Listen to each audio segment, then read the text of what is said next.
மதுரைக்கு போனியாம்ல? ஆமாண்ணே. எங்க போன? பொருட்காட்சி, பார்க், விஷால் மால், மாமா வீட்டுக்கெல்லாம் போனேன். குர்ஆன் ஓதும் போது பேசக்கூடாதுன்னு தெரியாதா? இல்லையே, நான் மெதுவா தானே பேசினேன். மெதுவாவோ சத்தமாவோ குர்ஆன் ஓதும் போது பேசக்கூடாது.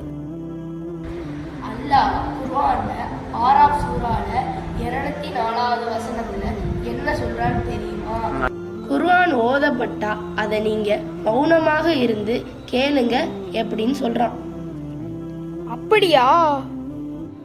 அது மட்டும் இல்ல, பாங்கு சொல்லும் போதும் ஜும்மால கொத்துபா ஓதும் போதும் ஒழு செய்யும் போதும் பேசக்கூடாதுன்னு நம்ம மார்க்கத்துல இருக்கு.